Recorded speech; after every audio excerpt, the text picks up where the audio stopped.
When I picked up the phone to ask my son Max when his wedding would be, my daughter-in-law Lena looked me right in the eye and said with a chilling smile, "Oh, we already got married yesterday. We only invited special people." The words hit me like a bucket of ice water. Special people. Who for 3 years had paid their monthly rent of $500, bought every piece of furniture in their house, and filled their refrigerator when they had nothing to eat. I was not a special person. I stood there in the living room of my own house, holding the phone as if it weighed 1,000 pounds, watching my son avoid my gaze while Lena made herself comfortable on the sofa I had bought for them. The pale pink dress I had picked out for her wedding hung uselessly in my closet, along with the new shoes and the illusion of being part of the most important day of my only son's life. I had spent $200 on that dress, thinking about how nice I would look in Max's wedding photos in which I would never appear. For weeks, I had planned every detail. I had put money aside to give them $1,000 as a wedding gift. I had called my sister Diana in Chicago to tell her the good news. I had cleaned my house from top to bottom, thinking they might come celebrate with me after the ceremony. All of that collapsed in a second with those 4 poisoned words. Only special people. Max finally lifted his gaze and said in a rehearsed-sounding voice, "Mom, it was an intimate thing, very small, just the 2 of us and the witnesses." But I knew it was a lie. I saw the photos on social media. I saw Lena's parents proudly posing next to the bride and groom. I saw her siblings toasting with champagne. I saw Lena's white dress, which I had helped finance with the $800 I had given her last month for her personal expenses. I saw everything I wasn't supposed to see. A week later, exactly 7 days after that humiliation, Lena called me with a completely different voice. She was no longer the confident woman who had excluded me from her wedding. Now she sounded desperate, almost pleading. "Renata, the rent is overdue. The landlord is pressuring us and says if we don't pay this week, he will kick us out. You forgot to make the transfer." Her voice trembled slightly, as if the world were ending.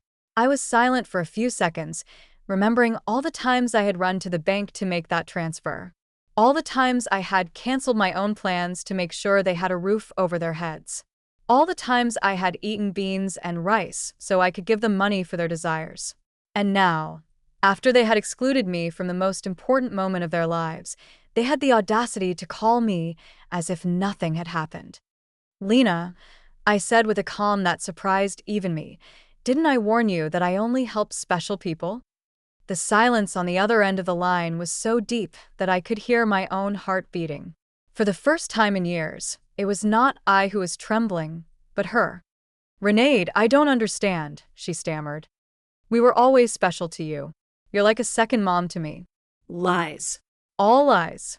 Wrapped in that sweet voice she only used when she needed something. The same voice she had used to ask me for money for the wedding dress, for the honeymoon, for the rings, which I had helped finance without knowing I would never see the ceremony where they were exchanged. For so many years, I had this constant feeling of walking on eggshells, weighing every word, every gesture, every gift, hoping to get a crumb of affection from my own son. I was the perfect mother, the obliging mother-in-law, the silent provider who never protested when they treated me like I was invisible. But that phrase, "only special people," awakened something in me that had been dormant for far too long. I had calculated in my head how much money I had spent on them in those 3 years. Between rent, food, gifts, emergencies, and whims, it was over $20,000. $20,000 I had taken from my retirement, from my savings, from the money my late husband had left so I could live my last years in peace. And what was all that for? To be treated like a stranger on my own son's wedding day. That night, after I hung up, I sat on my bed and cried. But they weren't tears of sadness. They were tears of anger, of accumulated frustration, of years of silently endured humiliation. I cried for all the times they made me feel that my love was a burden, my presence a hindrance, my money the only thing I had to offer. I cried for the foolish mother I had been, for the woman who had lost herself trying to be indispensable to those who considered her dispensable. When I woke up the next morning, something inside me had changed. It was not just the pain of betrayal. It was something deeper, colder. I stood up and looked at myself in the bathroom mirror. The same tired eyes as always, the same wrinkles that told stories of years of giving love without getting it back. But there was something else in my gaze, a hardness I didn't recognize, a determination that had been buried under years of compliance. I went to the kitchen and made coffee, as I had every morning for 40 years.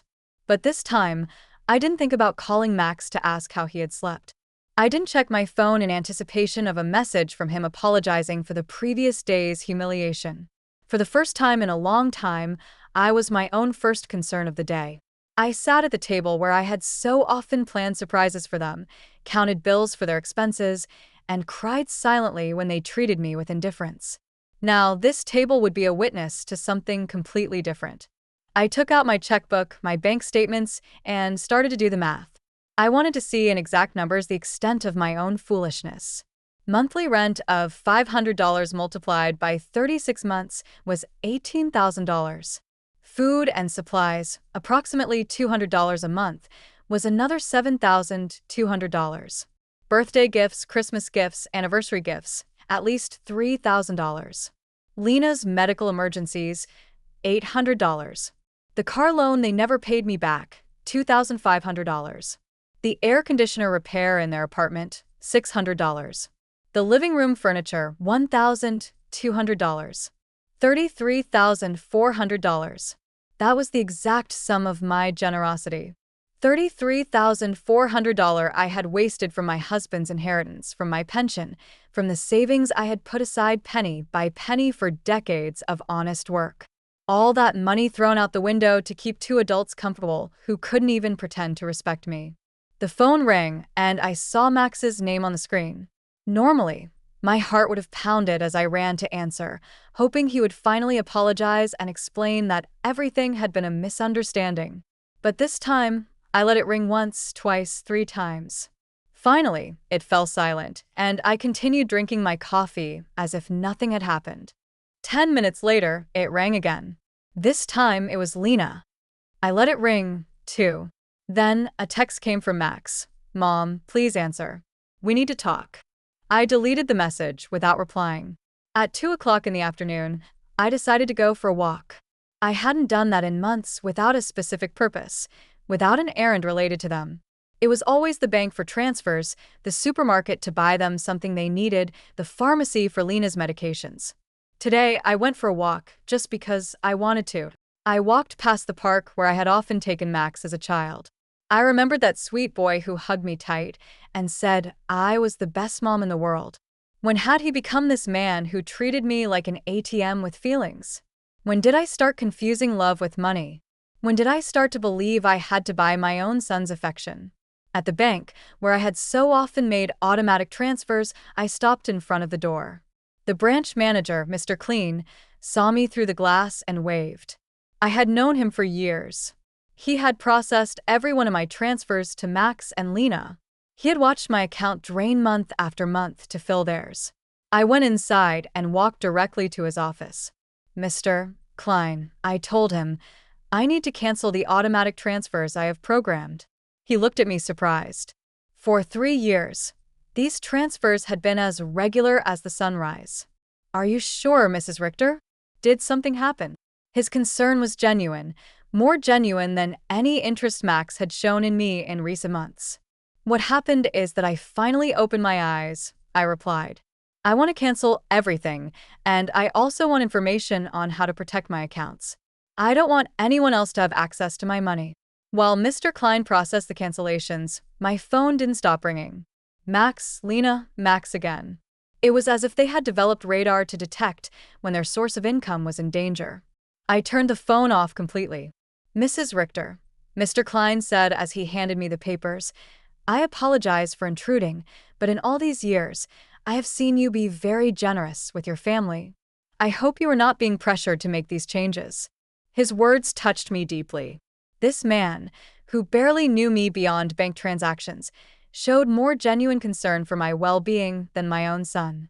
"I'm not being pressured, Mr. Klein. On the contrary, I have finally stopped pressuring myself." When I left the bank, I felt strangely light, as if I had left an enormous burden in that office. For the first time in years, my money was entirely mine.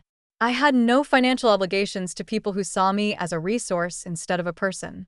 I went home and thought about all the things I hadn't done to please Max and Lena, the trips I hadn't taken to save money for them, the friends I no longer saw because I was always available for their emergencies, the hobbies I had given up because every dollar I spent on myself was $1 less for their needs.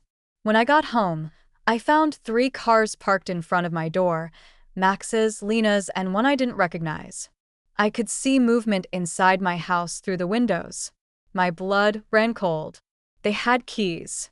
I had given them keys because I trusted them, because I thought they would one day take care of me just as I had taken care of them. I took a deep breath before opening the door. It was time for the first real confrontation of my new life. I opened the door to my house and saw a scene I will never forget. Max was sitting on my sofa with his head in his hands. Lena was pacing back and forth like a caged animal, and an older man I didn't know was going through papers on my dining table. My papers, my personal documents. What is happening here? I asked in a voice that sounded louder than I expected. All 3 of them looked at me as if I were the intruder in my own house. Lena was the first to speak, and her voice had that desperate urgency I had already heard on the phone. Renata, thank God you're here. We need to talk. Mr. Fisher is from the law firm we consulted about your situation. My situation? The question came out of my mouth with a calm that surprised me. What situation? I'm doing perfectly fine. Max finally lifted his head and looked at me with those eyes that once belonged to an innocent child and now only reflected financial panic. Mom, we went to the bank and they told us you canceled all the transfers. Mr. Klein explained that you also blocked our access to your accounts. We don't understand why you did that. Mr. Pfizer, a man in his 50s in a gray suit and a smile that didn't inspire confidence, approached me with an outstretched hand. Mrs. Richter, I am Dr. Pfizer, a family law attorney.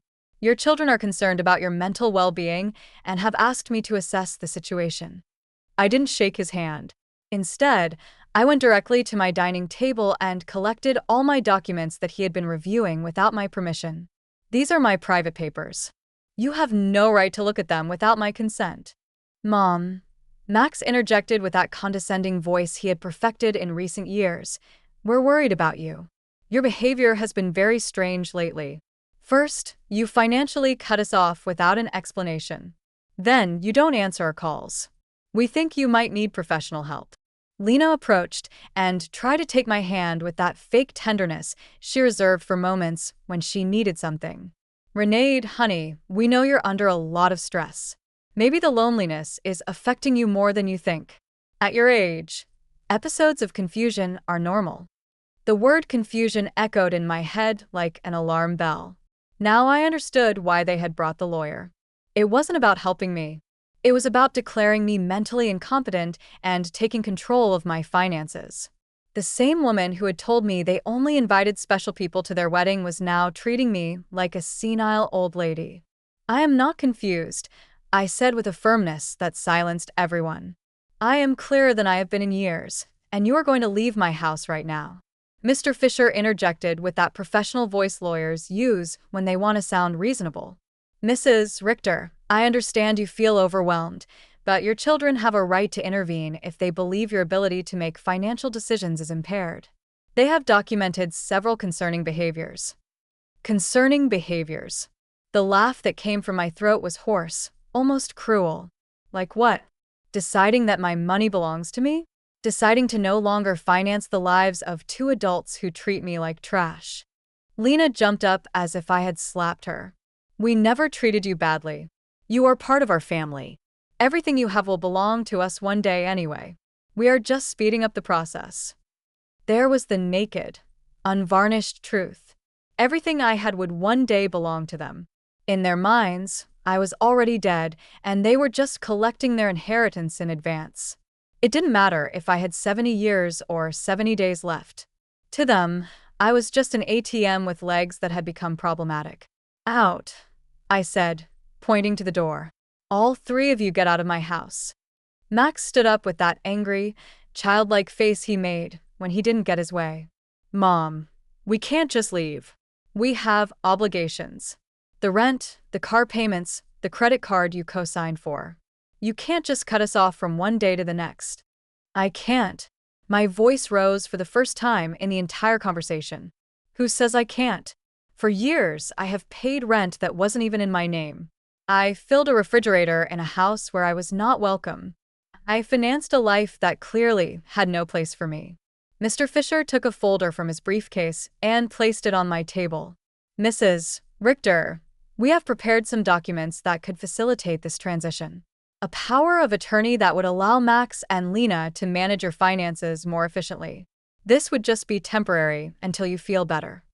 I took the folder and, without even opening it, threw it directly into the trash can. The only transition that is going to happen here is yours, to the front door. Lena started to cry, but they weren't tears of sadness. They were tears of frustration, of contained rage. You can't do this to us, Renee. We were counting on you. We made plans based on your support. We bought things. We took on financial obligations because we knew we could count on you. Obligations based on my money, I replied. Not on my well-being, not on my happiness, not on my company, just on my money. And now that I've decided that my money is better used in my own life, I am suddenly a confused old woman who needs legal guardianship. Max tried to approach me, but I took a step back. He was no longer the boy who ran into my arms when he had nightmares. He was a 35-year-old man who saw his mother as an obstacle between himself and a comfortable life financed by others. Mom, we made mistakes, he said in a voice that was supposed to sound remorseful.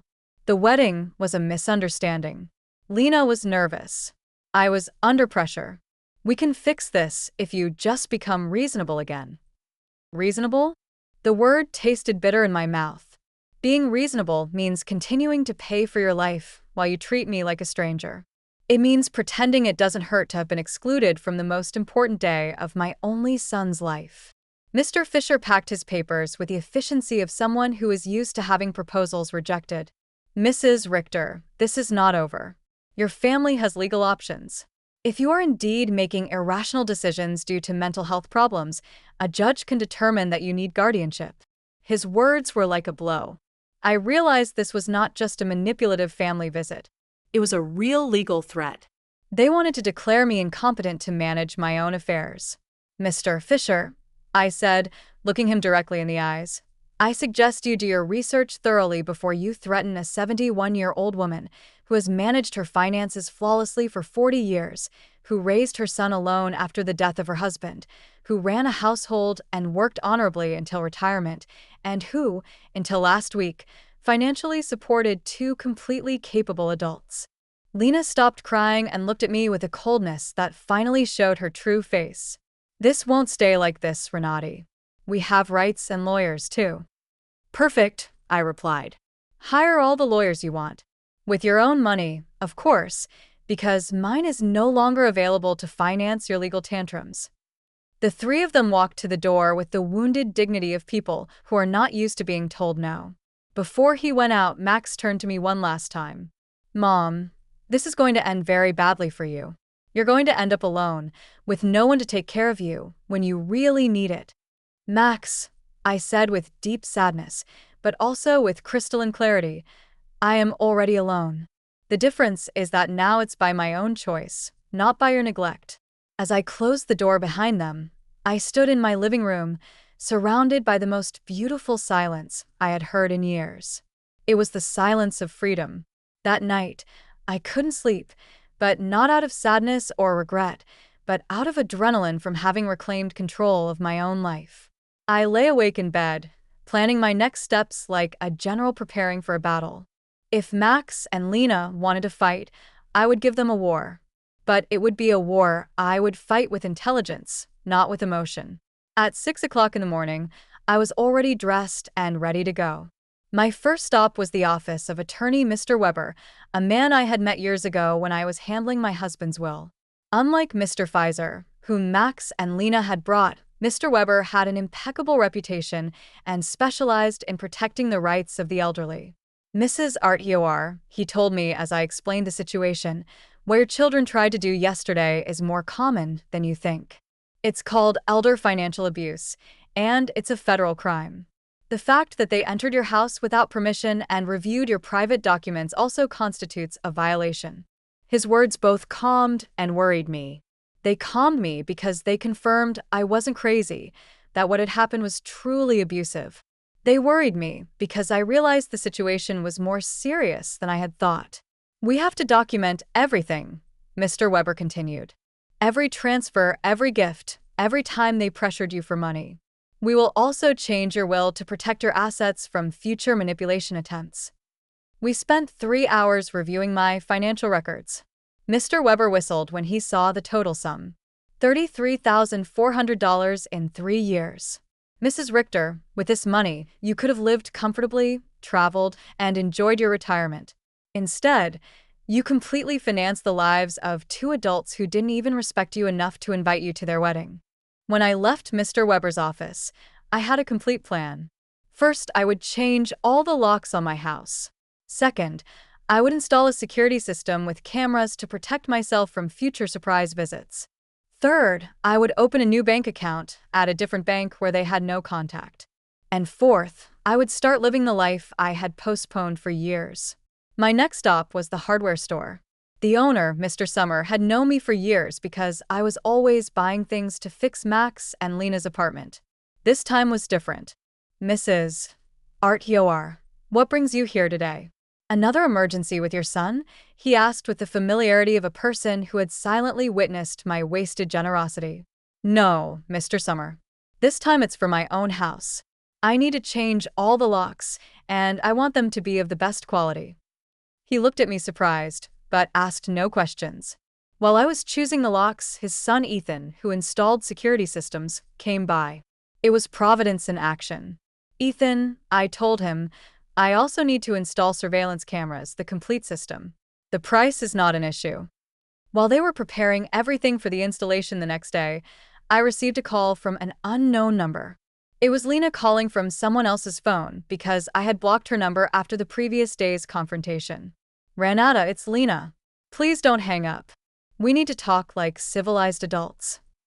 Speak, I said dryly. Listen, I understand you're upset about the wedding. It was a mistake. Max and I have talked about it and we want to make it up to you. How about we have a special dinner to celebrate our wedding with you? We can do it at your house. Cook together, like we used to. The manipulation in her words was so obvious that I almost had to laugh. Lena, how much rent do you owe exactly? The silence on the other end confirmed that I had hit a nerve. Well, it's 2 months. $1,000 total. But I'm not just calling for that, Renati.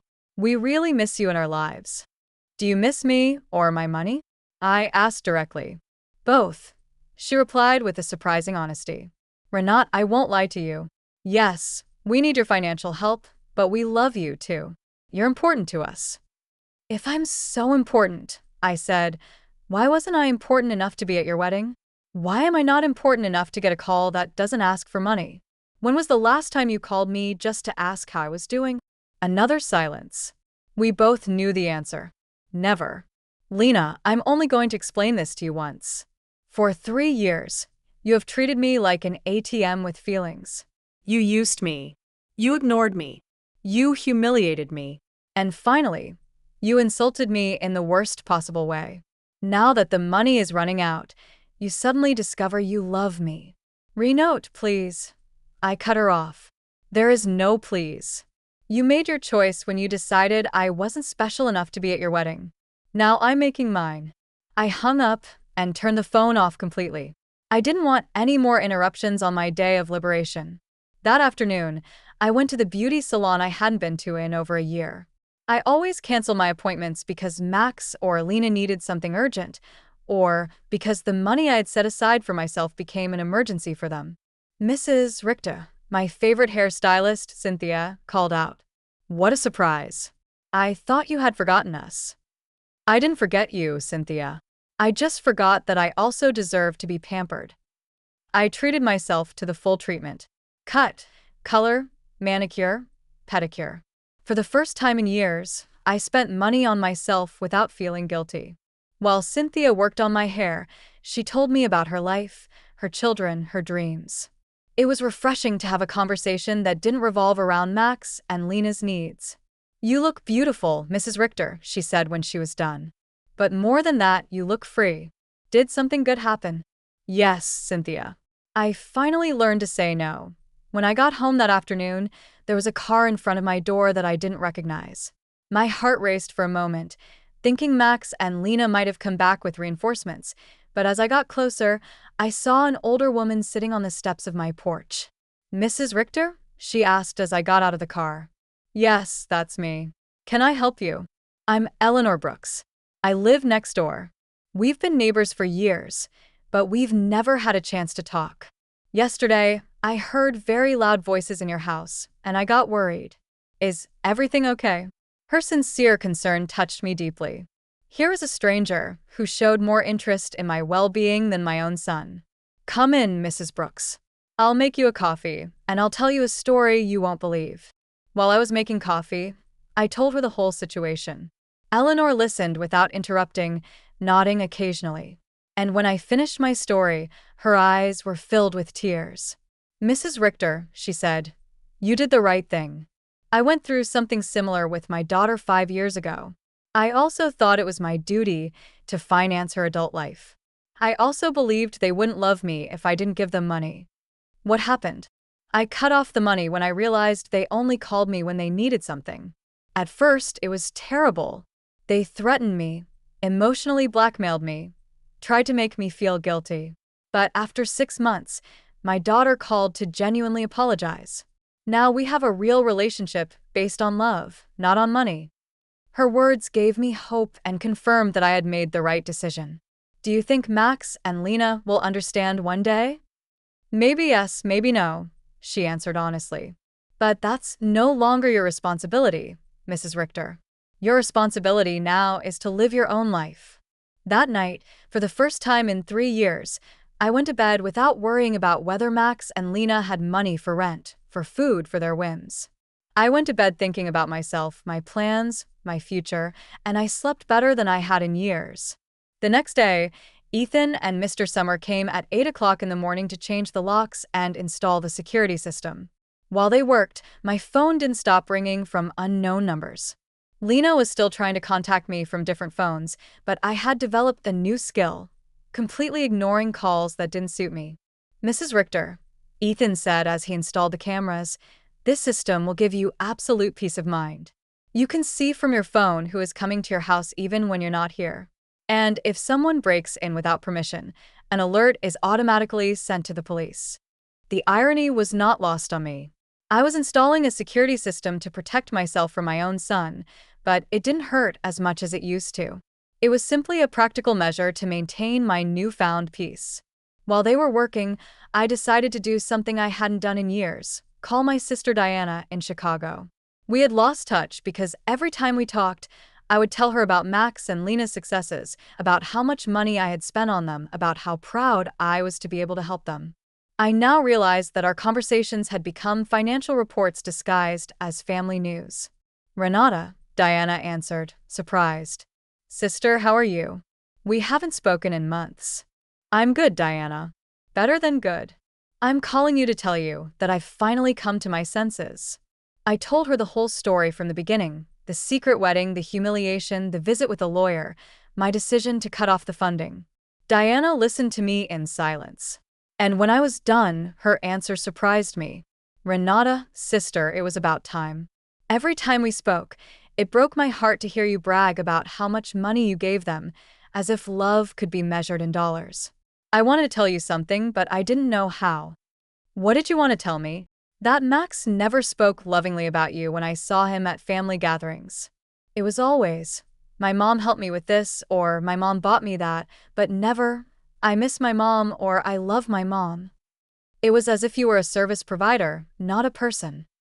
Her words hurt, but it was a necessary pain. Like when a doctor cleans an infected wound, it hurts, but it's part of the healing. "You know what else I noticed?" Diana continued. "Lena always spoke about you in the future tense. When Renata is no longer here, we can remodel her house. Or, when we inherit, We will invest in the business. As if they were waiting for you to die, to really live. This revelation hit me like a bucket of ice water. They didn't just see me as an ATM. They saw me as a temporary obstacle between them and their money. While I was trying to make them happy, they were planning their future without me. After talking with Diana, I sat in my kitchen processing all this information. Years of marriage to a man who truly loved me, 35 years of raising my son alone after my husband's death, and 3 years of financing 2 adults who saw me as a $100,000 obstacle. The doorbell rang, and on the new cameras I saw it was Eleanor with a mug in her hands. I opened the door, and she handed me a freshly brewed coffee. "I thought you might need some company after everything you told me yesterday," she said with that sincere smile I had already come to appreciate. We sat in my living room, and Eleanor told me more details from her own experience. "My daughter said the exact same thing to me that Lena says to you. You're like a second mom to me. We're special to you. Everything will be ours one day anyway." Those are rehearsed phrases, Mrs. Richter. They learn them from the Emotional Manipulation Handbook. "Do you think such a handbook exists?" I asked half-jokingly. "Not officially, but it seems everyone reads from the same book. Chapter 1 is, make her feel indispensable. Chapter 2 is, create constant financial emergencies. Chapter 3 is, when she resists, question her mental health." We laughed, but it was a bitter laugh. It was both funny and tragic to recognize such predictable patterns in our own children's behavior. "Did you ever feel guilty for cutting off the money?" I asked Eleanor. "Every single day for the first 3 months," she answered honestly. "But then I started to see the results. My daughter had to get a second job.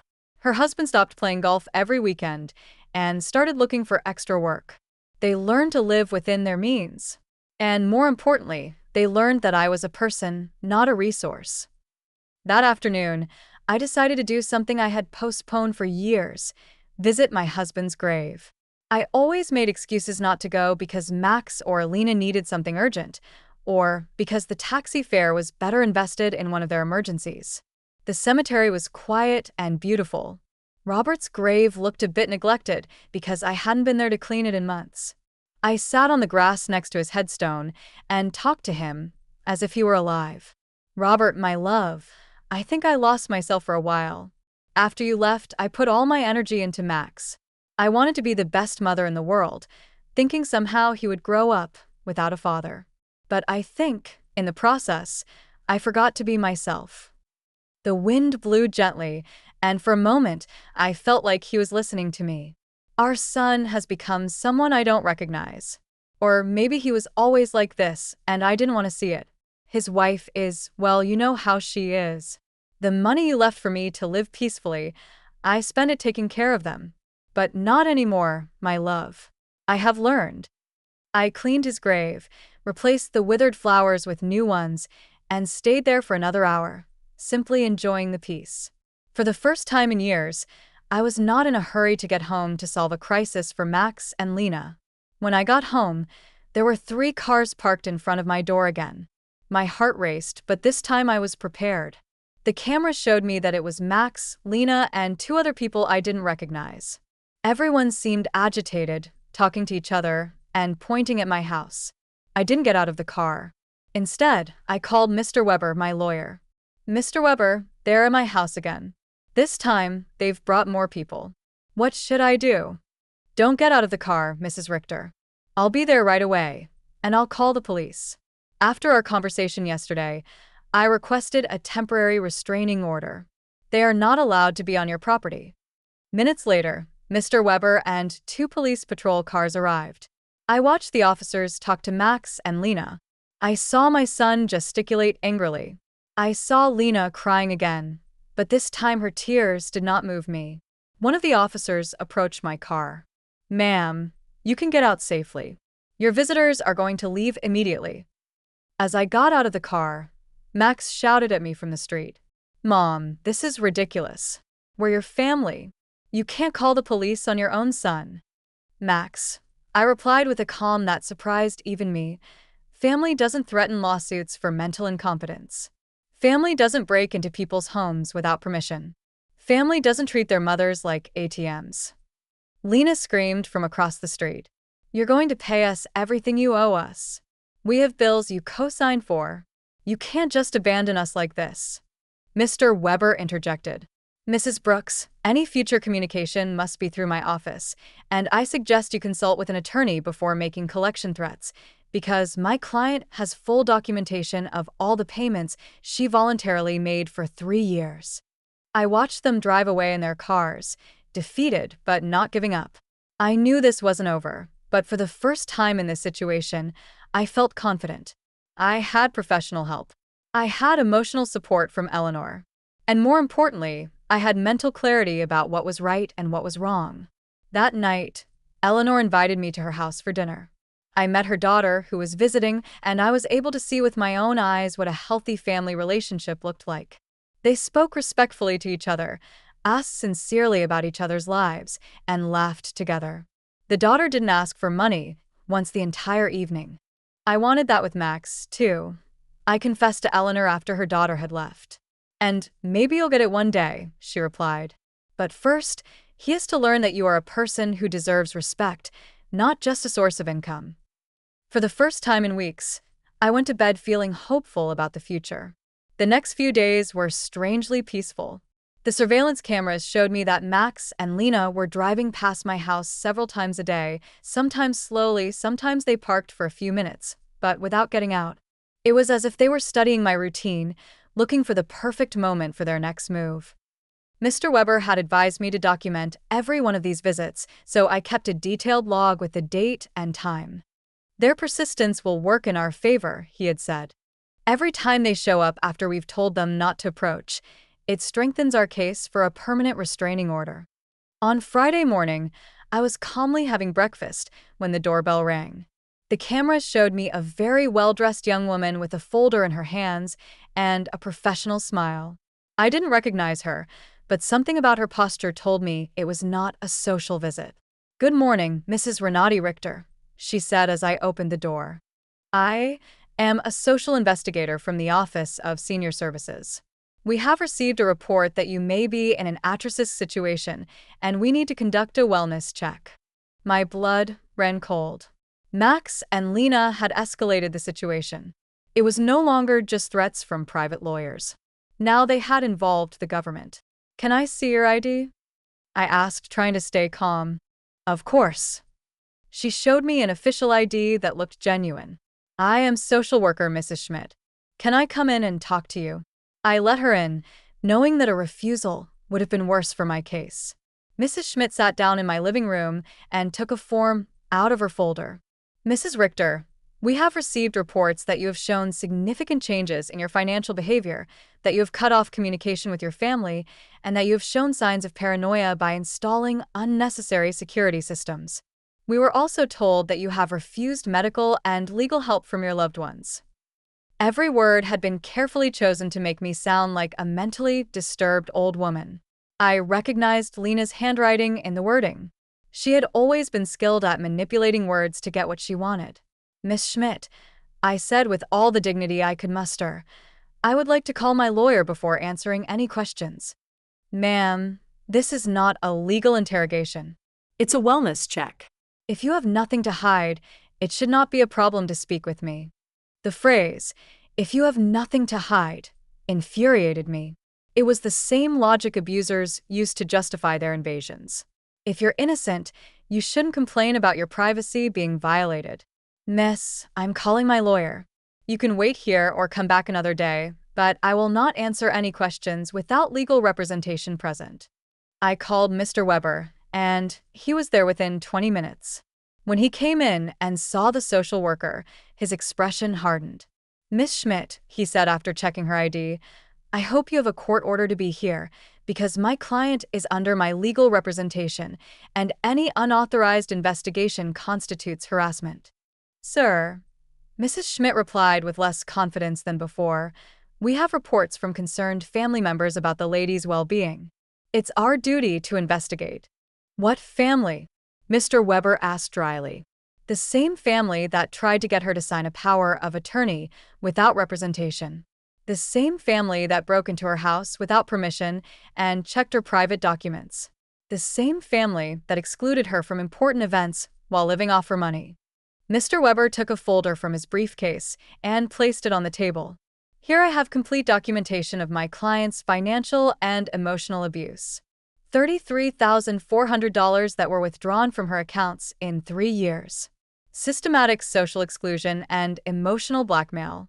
If someone needs to be investigated here, it is not my client. Mrs. Schmidt reviewed the documents with growing discomfort. It was obvious that the information she had been given did not match the reality she had in front of her. Mrs. Richter, she said finally, can you explain to me why you so abruptly stopped financial support for your son?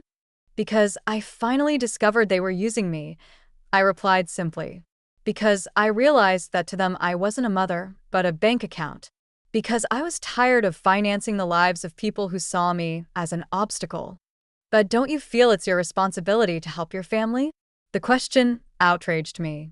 Miss Schmidt, my responsibility as a mother was to raise my son until he was 18, to educate him, and to give him the tools to be an independent adult. My son is 35 years old, married, and perfectly capable of supporting himself. Financing his adult life is not my responsibility. It is my choice, and I have chosen not to do so anymore. Mr. Weber interjected. Miss Schmidt, would you consider it normal for a 35-year-old adult to be unable to pay his own rent without the help of his 71-year-old mother? Mrs. Schmidt did not answer right away. I could see she was reevaluating the entire situation. Mrs. Richter, she asked after a moment, do you manage your own finances completely? I can show you my bank statements, my investments, my tax payments. Everything is current and in order. Do you live independently? As you can see, I keep my house clean. I take care of myself physically. I drive my own car. I have healthy social relationships with my neighbors. Do you take any medication? Just vitamins and occasionally aspirin. I don't have any medical conditions that require medication. Mr. Weber added, my client has just undergone extensive medical exams as part of our legal process. She is in perfect mental and physical condition. Mrs. Schmidt closed her folder.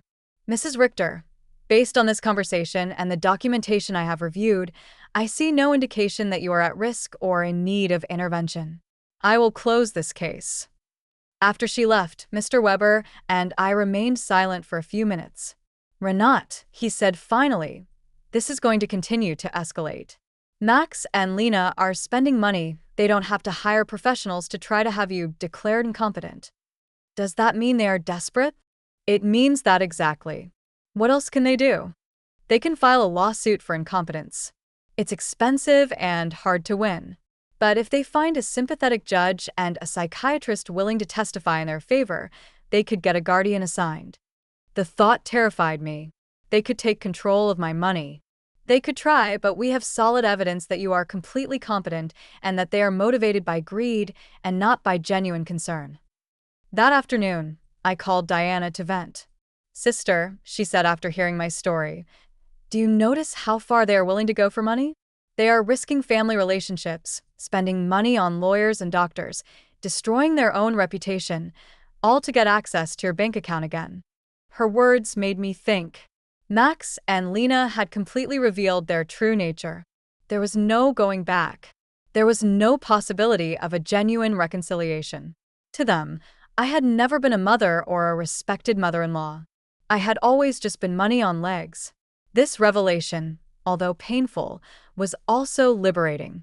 I no longer had to wonder if I was making the right decision. I no longer had to feel guilty for protecting myself. They had proven for themselves that my emotional and physical well-being was less important to them than my money. That evening, Eleanor came to visit with a surprise. She had invited her friends from the garden club to meet me. Renata, she introduced me. These are my friend Cynthia, who you already know from the salon, Maria, Carmen, and Alfreda. We have all been through similar situations with abusive family members. We spent the evening sharing stories. Maria had had to set boundaries with a brother who constantly asked her for money. Carmen had cut off her relationship with a daughter who only visited when she needed money. Alfreda had had to change her will after she found out her grandchildren considered her their retirement plan.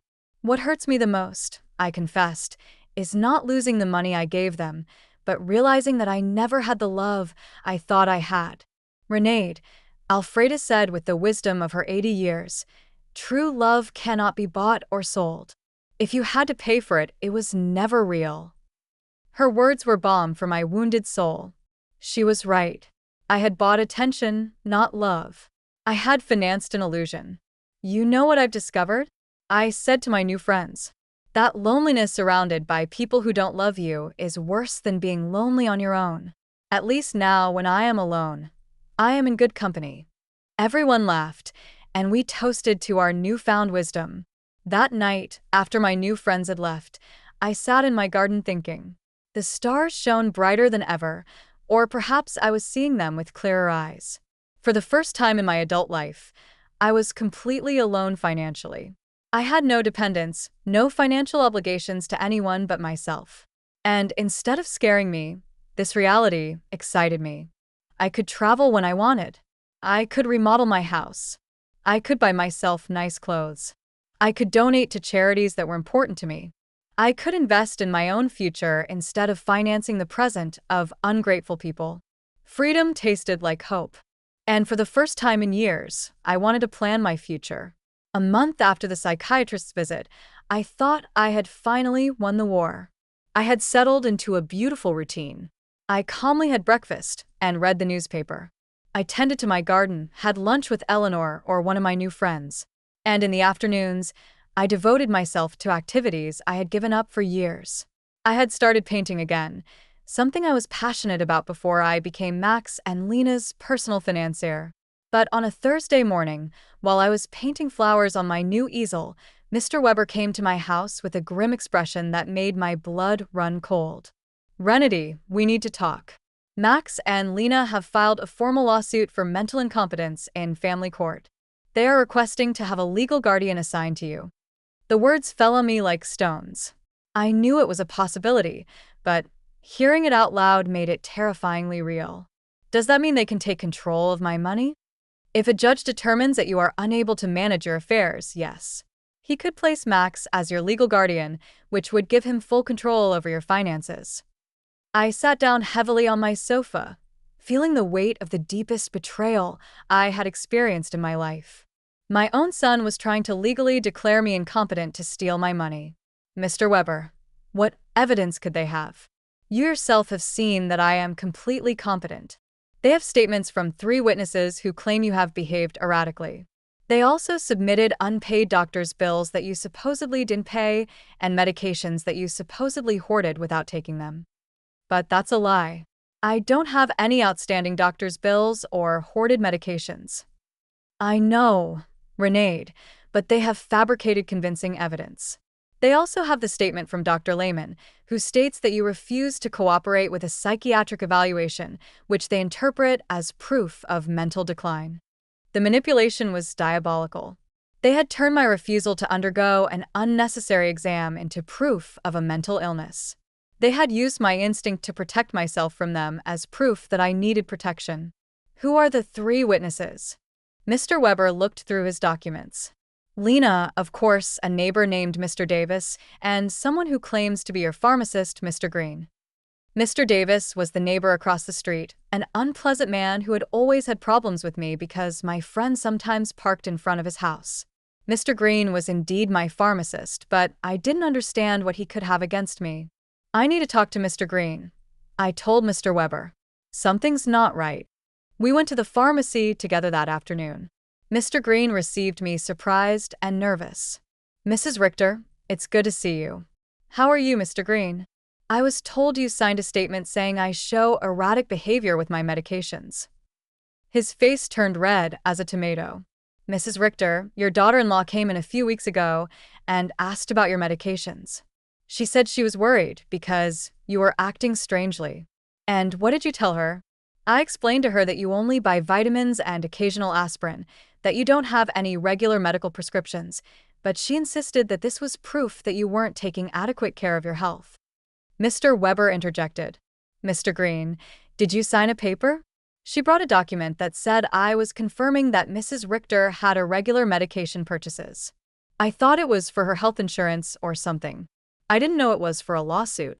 My own pharmacist had been tricked into signing something he didn't fully understand. Lena's manipulation knew no bounds. "Mr. Green," I said, "I need you to write a statement explaining exactly what happened and clarifying that I have no problems with medications." "Of course, Mrs. Richter. I am terribly sorry for this misunderstanding." After the pharmacy, we went to confront Mr. Davis. When we knocked on his door, he received us with obvious hostility. "What do you want?" Mr. Weber said, "I understand you signed a statement about my client's behavior." "And you're right, I did. That woman is crazy. She's been acting strange for weeks." "Can you be more specific about the behaviors you observed?" "Installing cameras as if she lived in a war zone, having strangers visit all the time, yelling at her family in the street." I realized Mr. Davis had taken everything out of context. The cameras had been installed for protection. The strangers were my new friends. The yelling was me defending my house from Max and Lena's invasions. "Mr. Davis," I said, "do you know why I installed the cameras?" "No, and I don't care." "To protect myself from my son and daughter-in-law, who broke into my house without permission and threatened me." "That's what a crazy person would say," he replied cruelly. There was no way to reason with him. His statement was based on superficial observations maliciously interpreted. That evening, Mr. Weber and I sat down to plan our defense. "Renedy, we need our own psychiatric evaluation. I have a colleague, Dr. Moore, who is an expert in assessing mental capacity. She can officially confirm that you are completely competent. What if Max and Lena have bribed the judge? What if none of this matters because they have already decided to declare me incompetent? Renade, the legal system is not perfect, but it's not completely corrupt either. We have solid evidence of your mental competence and their financial motivations. We're going to fight this." The next day, I went to my appointment with Dr. Moore. She was a woman in her 50s with kind but astute eyes. "Mrs. Richter, I'm going to ask you a series of questions and tests to assess your mental capacity. Take your time and answer honestly." For 2 hours, she asked me questions about my memory, my reasoning ability, my financial understanding, my emotional health. She also gave me cognitive tests and asked me to solve mathematical and logical problems. "Mrs. Richter," she said at the end, "your results are well above average for your age.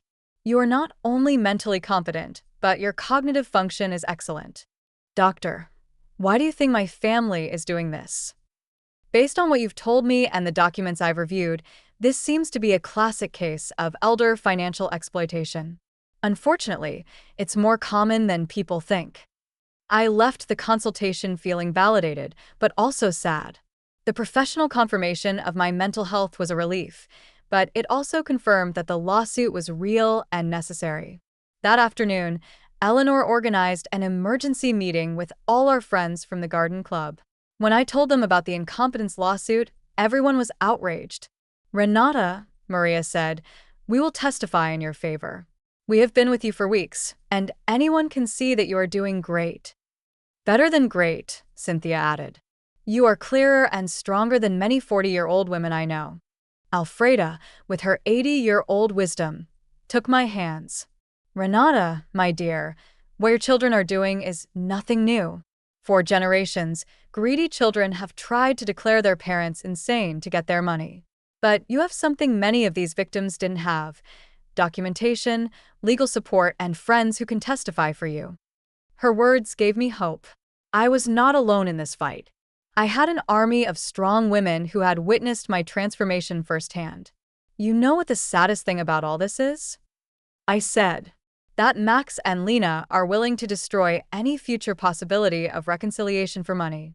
Even if I were willing to forgive everything so far, there's no going back from this." "And maybe that's for the best," Cynthia replied.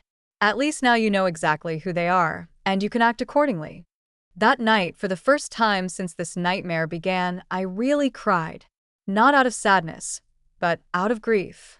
I said my final goodbye to the son I thought I had, to the dream of a loving family, to the illusion that unconditional love was reciprocated. But something new also emerged within me, an iron determination not to let myself be stripped not only of my money, but also of my dignity and my freedom. The war had officially begun, but I was ready to fight. The trial came 3 weeks later. I woke up early, put on my best black suit, and looked at myself in the mirror with a determination I had never felt before. Today, not only my mental capacity would be judged, my dignity as a person, my right to live free from abuse, my value beyond my bank account would be judged. Mr. Weber came at 7 in the morning to go over our strategy one last time. Renata, remember, the burden of proof is on them. They have to prove that you are incompetent. We just have to show that you are not. And what if the judge is already biased? Judge Miller has a reputation for being fair. I researched his past cases, and he doesn't automatically favor families. He is dedicated to protecting the rights of the elderly. We arrived at the courthouse at 9 o'clock in the morning. In the hallway, I saw Max in a new suit that he probably bought for the occasion and Lena dressed in black as if she were at a funeral. Maybe it was the funeral of our family relationship. When our eyes met, Max avoided my gaze, but Lena held my gaze with a coldness that confirmed that for her, this was just a business transaction. Their lawyer was an older, elegant man with the kind of confidence that comes from winning similar cases before. When he began his opening statement, his strategy was clear: to portray me as a confused old woman who had been manipulated by strangers to alienate me from my loving family. "Your Honor," he said in a solemn voice, "Mrs. Renedy Richter has shown a clear mental decline in recent months. She has cut off all financial support for her family without a rational explanation. She has installed unnecessary security systems due to paranoia and has isolated herself from her loved ones under the influence of neighbors and lawyers who are obviously taking advantage of her vulnerable situation." Every word had been carefully chosen to make my self-empowerment sound like dementia and my freedom sound like external manipulation. Then they called their witnesses. Lena was the first to testify, and her performance was Oscar-worthy. She cried as she described how I had completely changed, how I had become hostile and paranoid, how I had isolated myself from the family that loved me. "Your Honor," she said in a trembling voice, "Renata has always been like a second mom to me. Seeing her mental decline has been devastating. We just want to help her get the care she needs." Lies wrapped in convincing tears. When Mr. Weber cross-examined her, the cracks in her story began to become visible. "Mrs. Schuster, can you tell the court when was the last time you called my client without asking for money?" Lena stammered. "Well, we always talked about many things. Can you give me a specific date?" "I don't remember exact dates." "Is it true that you and your husband got married without inviting my client?" "It was a very small ceremony." "Is it true that when my client asked about the wedding, you told her that you had only invited special people?" Lena's face turned red. "Those words were taken out of context. What would be the right context to tell your mother-in-law that she is not a special person?" She couldn't answer convincingly. Max was next. Seeing him on the witness stand, swearing to tell the truth while preparing to lie about my mental health was one of the most painful moments of my life. This was the boy I had raised alone, the one I had dedicated my entire life to. "My mom has always been very generous with us," he testified.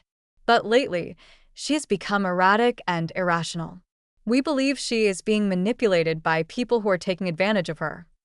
When Mr. Weber cross-examined him, the mask fell completely. "Mr. Richter, how much money have you received from your mother in the last 3 years?" "I don't know the exact amount. Does $33,400 sound about right?" "Maybe. She's always been generous." "And how many times have you visited your mother without asking her for money?" The silence was deafening. "Is it true that you and your wife broke into my client's house without permission and checked her private documents?" "We were worried about her." "Is it true that you brought a lawyer to pressure her into signing a power of attorney?" "We wanted to help her manage her finances." "Do you, at 35 years old, need the help of your 71-year-old mother to pay your rent?" Max couldn't answer with dignity. Mr. Davis testified about my supposed erratic behaviors, but when Mr. Weber asked him for details, He admitted that he had never spoken to me directly and that all his information was based on superficial observations. Dr. Lehman testified that my refusal to undergo an evaluation was proof of mental decline. But Mr. Weber submitted the documentation of our evaluation with Dr. Moore, which completely refuted his conclusions. Then it was our turn. Mr. Weber first called Mr. Green, my pharmacist, who explained how he had been tricked into signing a statement that distorted my medication buying habits. Dr. Moore testified about my excellent mental state and presented the results of the cognitive tests, which had been flawless. Mr. Summer from the hardware store testified about my mental competence and explained that my decisions to cancel automatic transfers were completely rational and had been processed correctly. Eleanor and my friends from the garden club testified about my clarity, my newfound vitality, and my ability to maintain healthy social relationships. Finally, it was my turn to testify. I stood up with dignity and walked to the witness stand, feeling the weight of 71 years of experience, of wisdom gained through pain, of strength discovered in adversity. Mr. Weber guided me through my testimony, letting me tell my whole story. The $33,400 spent in 3 years, the humiliation of being excluded from the wedding, the constant emotional manipulation, the violation of my privacy, the legal threats. Mrs. Richter, Mr. Weber finally asked, why did you decide to stop financial support for your son and daughter-in-law? Because I finally understood that what I was getting from them was not love. I replied in a clear, loud voice. It was a commercial transaction disguised as a family relationship. My money was welcome, but I, as a person, was not. Do you regret your decision? I only regret that it took me so long to make it. Max's lawyer tried to make me appear confused during his cross-examination, but I answered every one of his questions with clarity and precision. When he tried to imply that my new friendships had manipulated me, I explained to him that for the first time in years, I had relationships based on mutual respect and not on financial interest. In his closing argument, Max's lawyer insisted that I was a victim of external manipulation. Mr. Weber's rebuttal was devastating. Your Honor, what we have seen here is not the case of an incompetent old woman, but that of a woman who has finally found the strength to free herself from years of financial and emotional abuse. The plaintiffs have presented no real medical evidence of mental incompetence. What they have presented is frustration because their source of income has decided to exercise her legal and moral right to protect her own resources.